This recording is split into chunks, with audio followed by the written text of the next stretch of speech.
एक तो हमें पता है कि रिटायर्ड लोग और यंगर लॉट जो हैं वो बड़े प्रो इमरान हैं जी। बाजवा साहब ने जाकर उनको समझाने की कोशिश की है कि हम एंटी इमरान नहीं हैं, मगर जो कॉन्सिक्वेंसेस थे इमरान खान साहब जो हरकतें कर रहे थे उसके साथ पाकिस्तान और हम सब कमज़ोर हो रहे थे, इसलिए हमारी मजबूरी थी कि हम पीछे हट जाते इससे। जी। जो उसके कॉन्सिक्वेंसेस थे ना इमरान खान साहब के एक्शंस के, सोलो फ्लाइट पे थे, बहुत कुछ कर रहे थे ना, सारा कुछ नुकसान हो रहा था ना, मईशत का नुकसान हो गया, सियासत का नुकसान हो गया, आइन का नुकसान हो गया, फॉरेन रिलेशंस का नुकसान हो गया, क्या नहीं हुआ। और फिर आर्मी के साथ टेंशन हो गई और आर्मी को गाली भी दिलवा दी जिस तरीके से गाली पड़ी है, और तो ये अच्छी बात नहीं है। इसलिए अब बात आई, मैसेज क्या है? मैसेज ये है कि दो चीज़ें, कि हमारा ये ख्याल था कि किसी कंट्रोवर्शियल जनरल को अब ना लगाया जाए आर्मी चीफ। ओके। बाजवा साहब खुद कंट्रोवर्शियल हो गए, इसलिए मैं घर जा रहा हूँ। रिटायर्ड हुए घर, उन्होंने अनाउंस कर दिया जी। अब उनकी नीयत के ऊपर कोई शक नहीं कर सकता कि उन्होंने कोई ऐसी चीज़ की अपनी एक्सटेंशन लेने के लिए। पहले ये शक था जो बात फैलाई, ये आपने प्रोग्राम में बाकायदा तौर पर बताई थी जी। तो उन्होंने अब क्लियर कर दी कि भाई मैं ना एक्सटेंशन चाहता था, ना ही मैं मांगूंगा, और अगर मुझे मिलती है तो मैं नहीं लूंगा जी। ये DGISPR ने भी कह दिया। अब ये रिकॉर्ड हो गया ना, अब तो इसके ऊपर यू-टर्न नहीं हो सकता, नहीं हो सकता।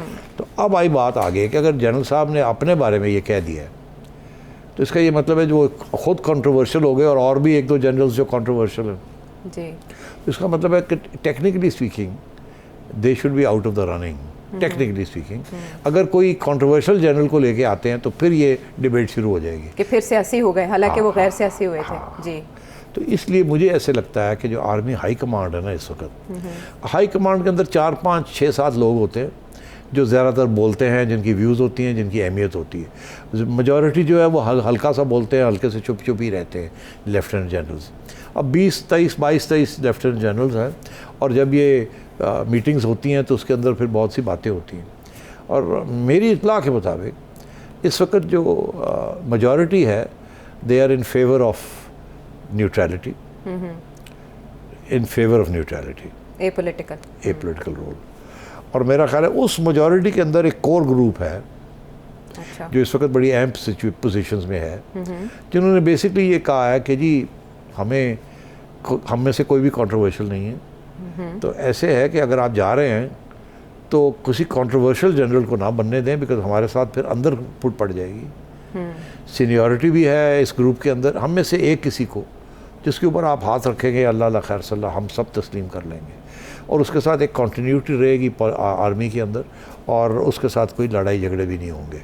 और हमने ये आपके ऊपर छोड़ दिया कि आप किसको रेकमेंड करेंगे, बिकॉज डोंट फॉरगेट वो जो नोट जाता है टू द प्राइम मिनिस्टर वो मिनिस्ट्री ऑफ डिफेंस से जाता है। मिनिस्ट्री ऑफ डिफेंस GHQ को कंसल्ट करती है कि हमें 2-3 नाम दे दीजिए या 5 नाम दे दीजिए, तो वो GHQ अपनी कंसिडरेशन सामने रख के आउटगोइंग चीफ जो है वो दे देता है 3 नाम। तो अब बात यह है कि अब कौन से 3 नाम जनरल बाजवा पुटअप करेंगे, और वो उस स्टेज पे जबकि देखना पड़ेगा प्राइम मिनिस्टर कौन बैठा है और कौन नहीं बैठा। बड़ी इंटरेस्टिंग डेवलपमेंट्स होने वाली हैं, इसलिए मैं समझता हूँ कि आगे जो हालात आ रहे हैं they are very very difficult, dangerous and interesting.